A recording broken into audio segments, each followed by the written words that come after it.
Welcome back to Conflicts of Interest. This is episode 650, and I'm the host of the show, Kyle Anzalone. We have a lot of news to get through on today's show, but first, a word from the sponsor of the show, and that is the Expat Money Summit 2024. It's the world's largest offshore event, taking place entirely online from October 7th to the 11th.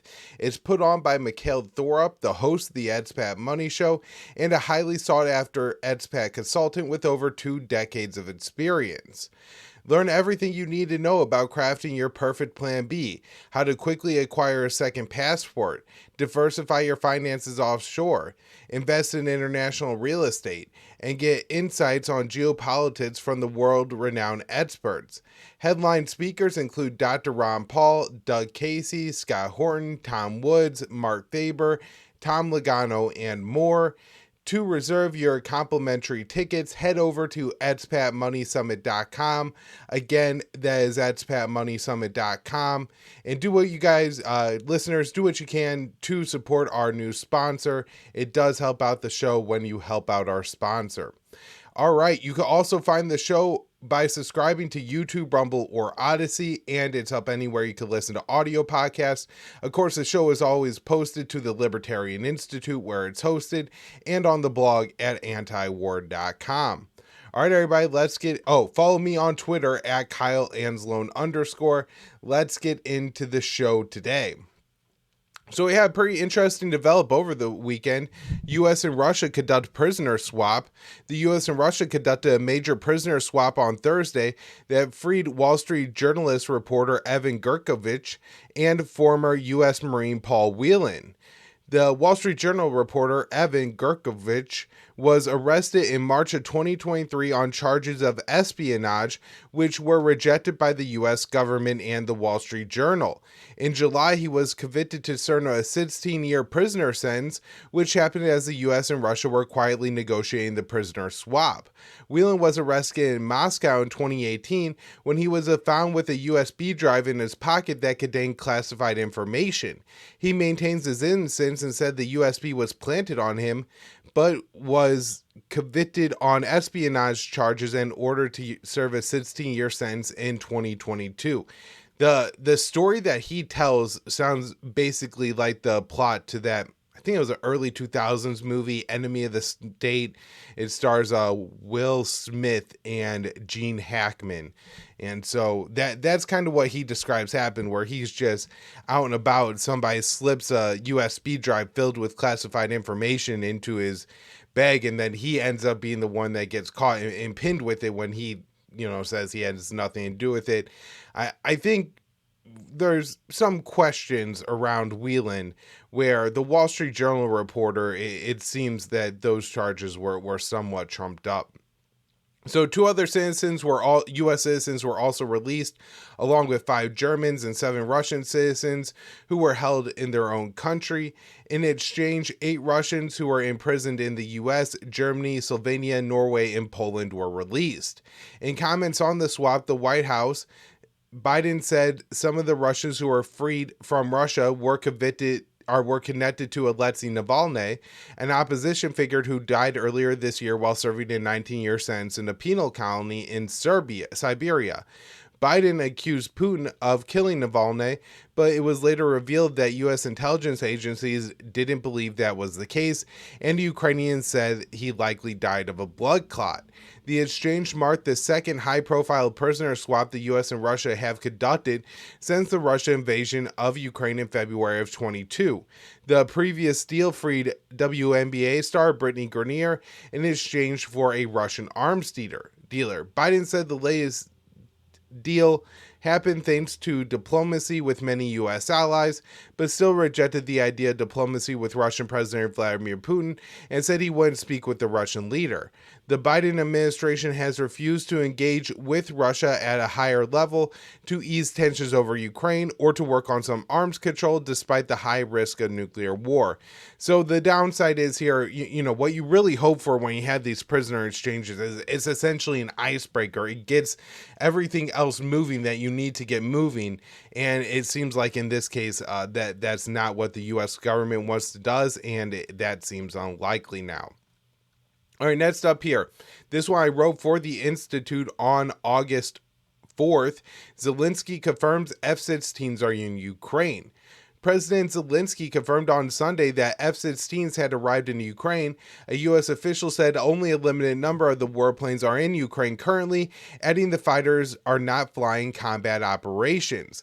In a statement posted on X, Zelensky wrote, F-16s in Ukraine, we ensured this. He added that the Ukrainian pilots have already started using them for our country. A U.S. official insisted the operations were not combat missions. The New York Times report, the unnamed official said, about half a dozen pilots are conducting test flights on many jets in uncontested Ukrainian space. He said F-16s require 2 pilots to operate an aircraft, meaning Ukraine is only able to currently operate about 3 warplanes at a time. Zelensky included in his post that Kiev was frequently told Ukraine's Western partners could not provide F-16s. We often heard the word impossible in response, but we made it possible what was our ambition, he wrote. In the opening months of the conflict, President Joe Biden said sending advanced American warplanes would provoke a major war with Russia and NATO. Over the past 2 years, Biden has walked away from that pledge by sending F-16s, Abrams tanks, and long-range missiles to Ukraine. The Kremlin views F-16s in Ukraine as highly provocative, as the aircraft are capable of carrying nuclear weapons. The members of NATO sending F-16s to Ukraine have not put restrictions on where the aircraft can be operated. Some members have explicitly authorized Kiev to use the warplanes to bomb Russia. So the Russian Foreign Minister, Sergei Lavrov, said last July, just one example of the extremely dangerous turn of events is the United States plans to transfer F-16 fighter jets to the Kiev regime. We have informed the nuclear powers, the US, Britain, and France, that Russia cannot ignore the ability of these aircraft to carry nuclear weapons. No amount of assurances will help here. So we'll see what happens with these aircraft, how long they last, if Russia attempts to shoot aim them down or maybe destroy the airfields where they're coming from. I'm guessing we're going to get more and more details about this in the coming days as far as how these planes are operating. It's very possible that they are mainly flying from other NATO bases, not necessarily from Ukrainian territory, just given the lack of airstrips Ukraine has that can handle these jets and Russia's ability to bomb Ukrainian airfields.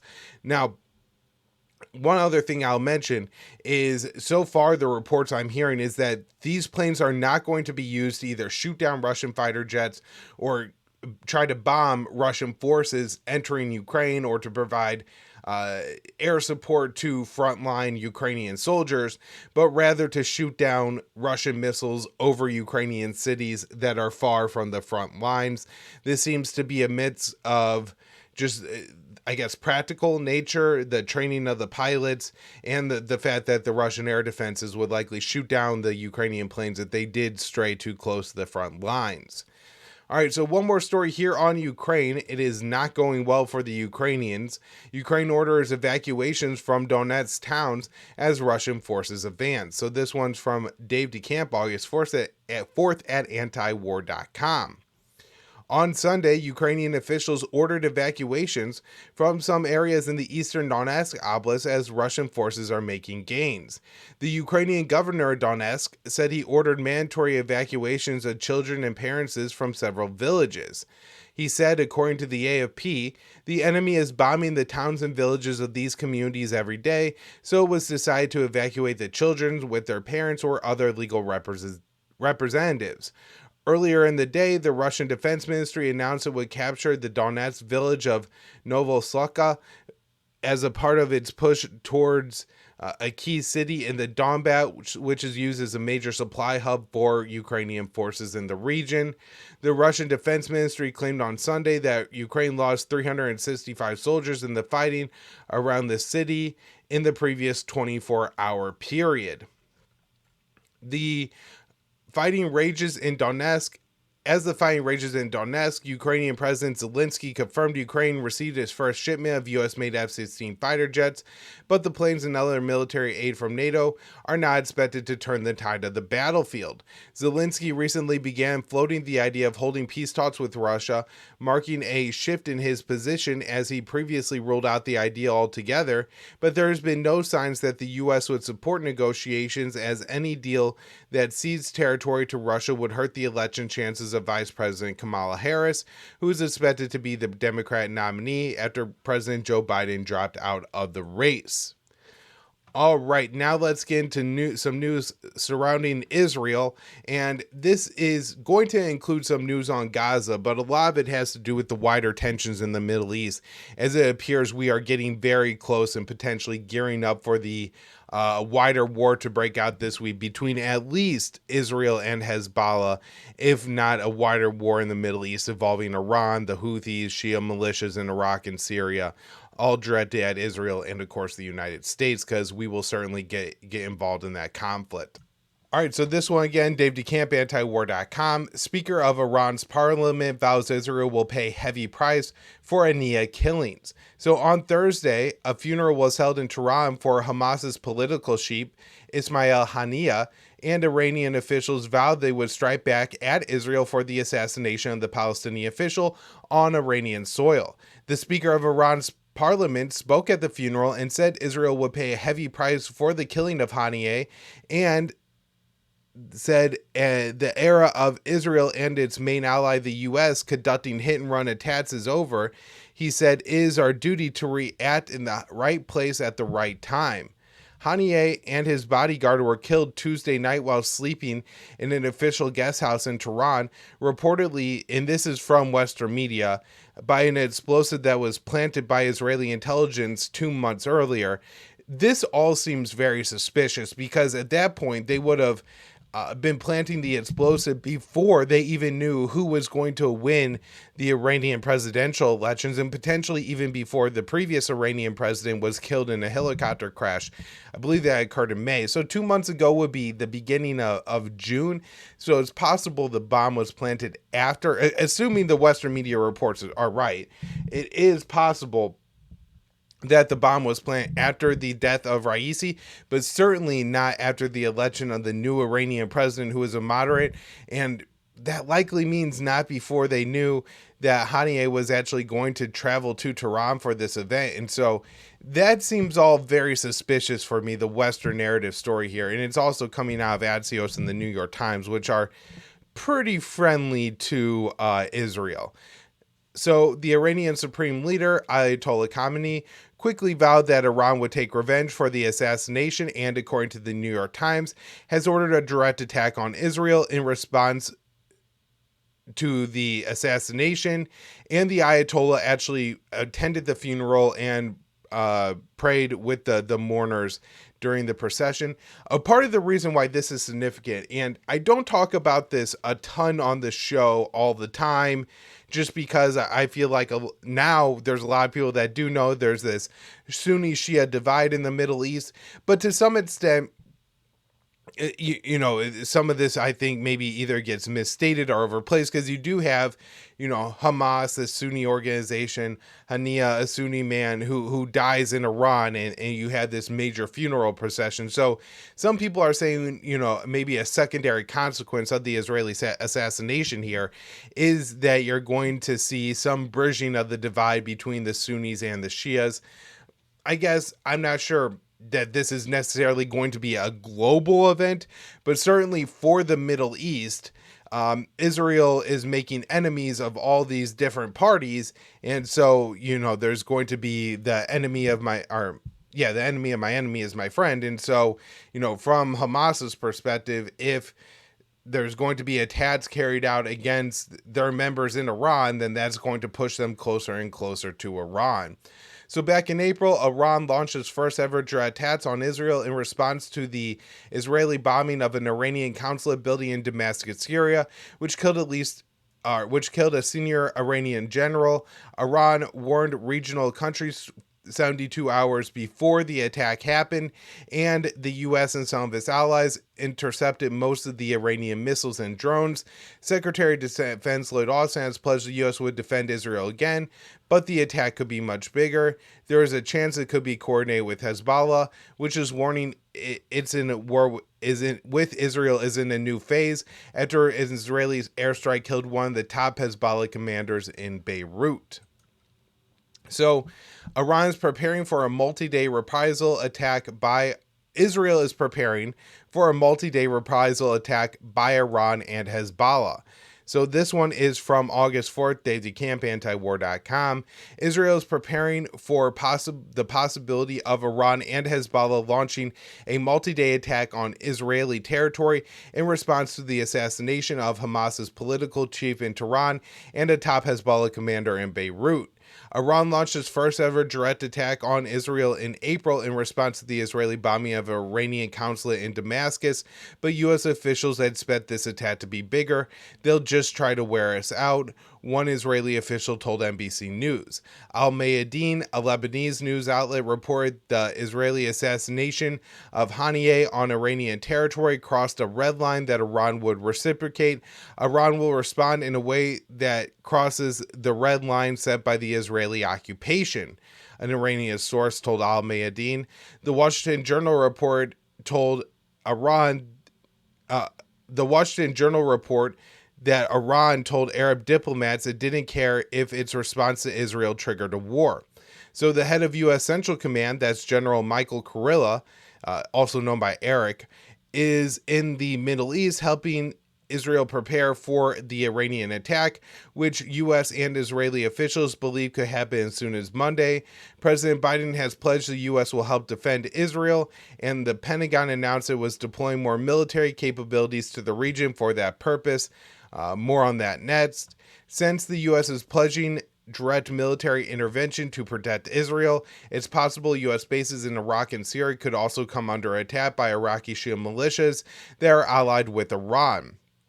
Yemen's Houthis could also get in on the attack on Israel, as they recently hit Tel Aviv with a drone. Israeli Prime Minister Benjamin Netanyahu has vowed Israel will hit back against any reprisal attacks by Iran and its allies. He said on Sunday, Israel is now in a multi-front war against Iran's axis of evil. We are ready for any scenario, either defensive or offensive.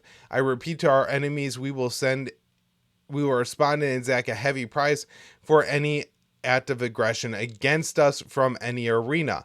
According to Israeli media, the Shin Bet Security Services is preparing underground bunkers for Netanyahu and other Israeli leaders where they can remain for an extended period of time if a major war breaks out. All right, next up here, a little bit on that aircraft carrier headed to the Middle East.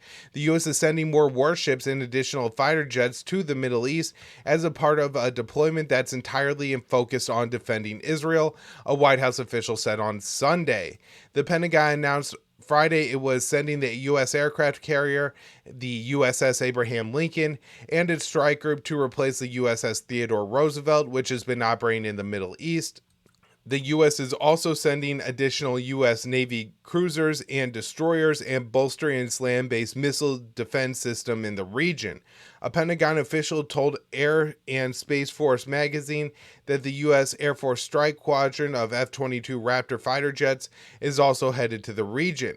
The U.S. and Israel are expecting a major attack from Iran and its allies in response to the Israeli killing of Hamas's political chief, Ismael Han, in Tehran and a top Hezbollah commander in Beirut. And, just to add on this one, overall here, the tensions would ratchet down in the region if there was a ceasefire deal agreed to by Israel and Hamas. Now, the reason that's important to mention here is Haniyeh was leading the talks on Hamas's side, and apparently was one of the Hamas officials most interested in engaging in a diplomatic solution with Israel and ending this conflict through a hostage deal and a ceasefire. And so his killing makes a ceasefire even less likely. And so not only does his killing in Tehran escalate to the potential of regional war just between Israel and Iran based on Israel's actions in Iran, but the underlying issue that's causing all the tensions in the region, that's the Israeli genocide in Gaza, is now likely to drag on even longer because Israel has killed Hamas's top negotiator, and so Hamas is probably going to be less likely to engage in negotiations now. So, the White House Deputy National Security Advisor, John Feiner, claimed the purpose of the new military deployments was to reduce tensions in the region, even though the U.S. military support only emboldens Israel to escalate. The overall goal is to turn the temperature down in the region, deter and defend against those attacks, and avoid regional conflict, which has been our goal really since October 7th, Feiner told CBS's News Face the Nation, which, of course, is just a stupid lie and not even a funny joke, because we all know that the additional U.S. military presence in the region is going to make things worse and escalate tensions even more. So, a little bit more on the Haniyeh assassination here.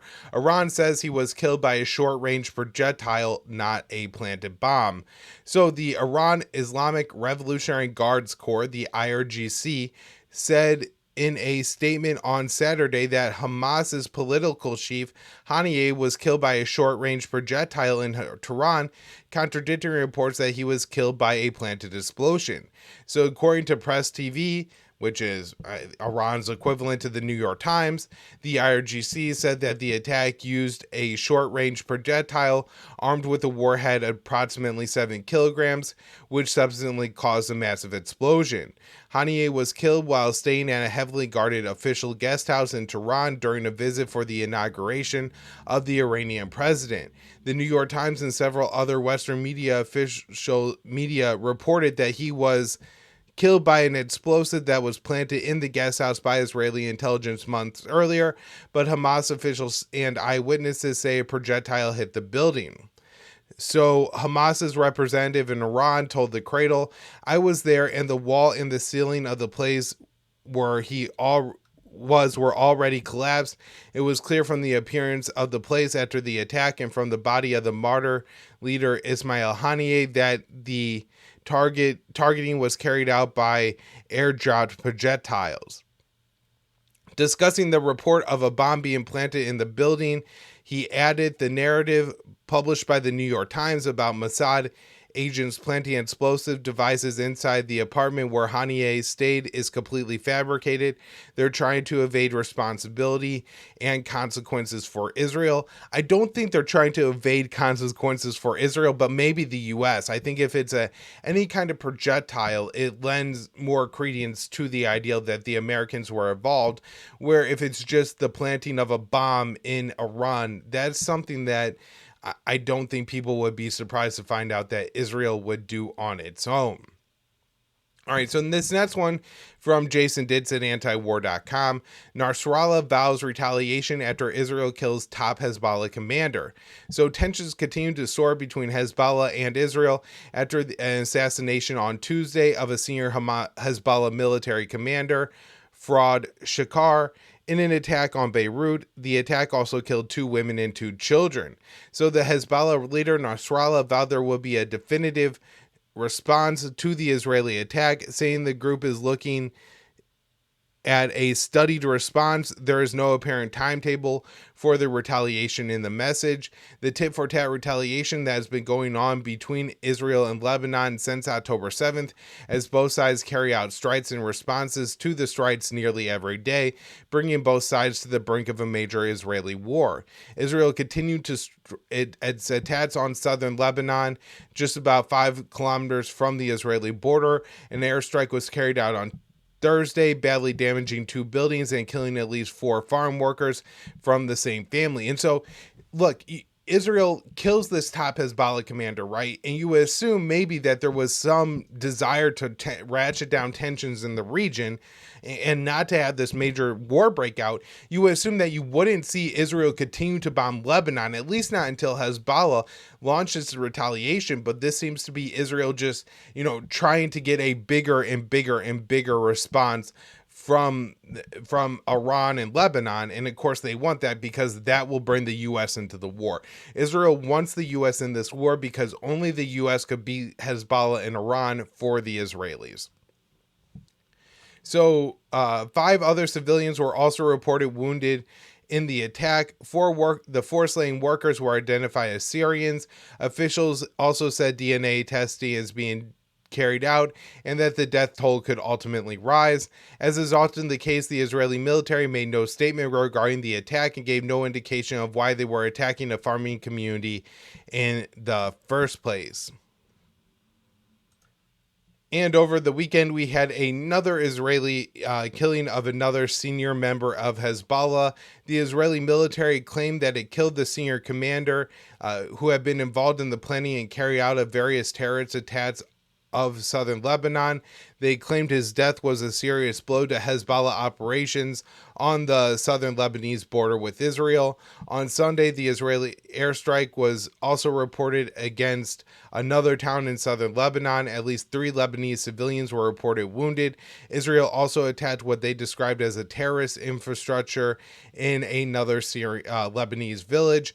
Hezbollah responded to the Saturday killing by firing an estimated 30 rockets against northern Israel. Israel reported that most of the rockets had been intercepted, though some landed in open areas.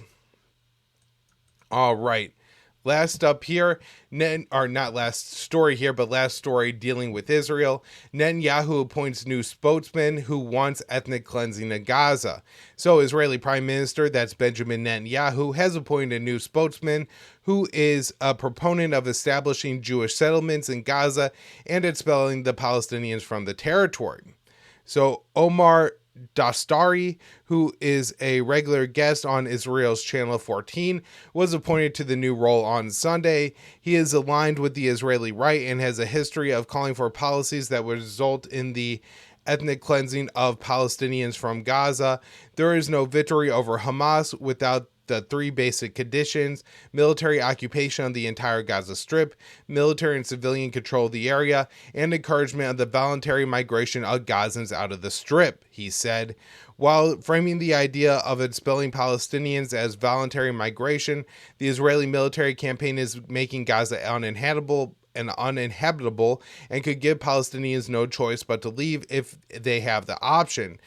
The new spokesperson has suggested Egypt should be offered economic or military aid to agree to the transfer of Gaza refugees to the Sinai, if only temporary. He has also called for Israel to establish settlements in the Gaza areas of Gaza that it currently occupies.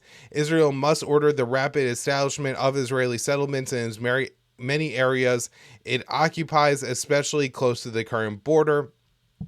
The Israeli military controls about 26% of Gaza's territory, including a buffer zone that was established along the entire Israel-Gaza border. In these areas, the IDF has demolished most structures and has established some military bases. Netanyahu has claimed that he does not plan on establishing settlements in Gaza, but members of his coalition government and Likud party openly support the idea. Appointing a spokesperson who favors settlements in Gaza also signals the prime minister is aligned with the viewpoint. All right, next up here, this one I wrote last week for the Institute. North Korean defector says Kim is willing to talk to Trump. So a recent high-level North Korean defector said Pyongyang would be interested in talks with former U.S. President Donald Trump if he wins the November election. During his first term, Trump engaged Supreme Leader Kim Jong-un in negotiations that nearly secured a major agreement. Senior North Korean diplomat Ri Jin-gum, who recently defected to South Korea, said he believes Kim would be willing to restart talks with Trump if he retakes the Oval Office. Ri assesses the negotiations could be more successful during Trump's second term because Kim would take a different approach.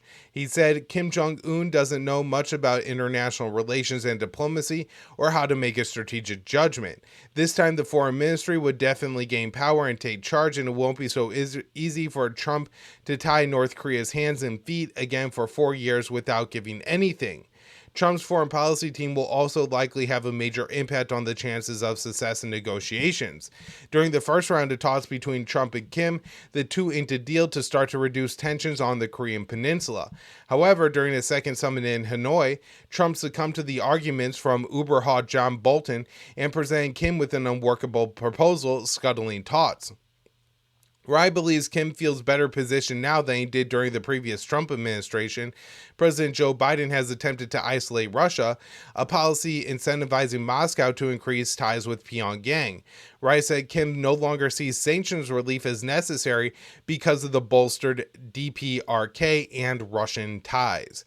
And so this will be interesting to see what happens if Trump takes office, if we could possibly see a major deal out of North Korea. I do think it's possible, although I wouldn't say it's necessarily likely at this point. We had to actually see who is in the Trump administration first.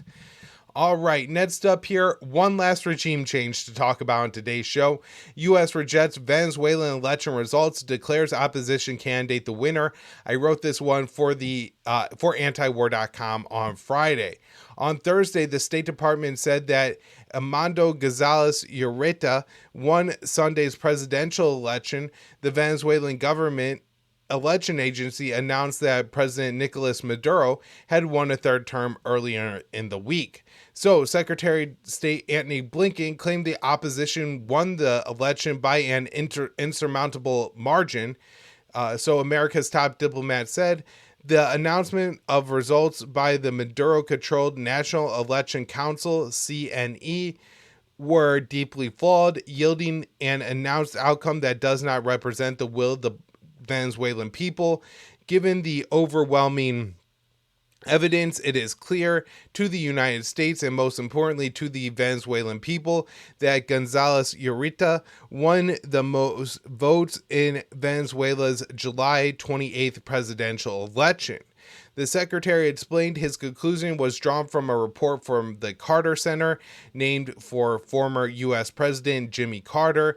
Blinken asserted that the institute was independent. However, the Carter Center is funded by multiple U.S. government agencies, including the State Department.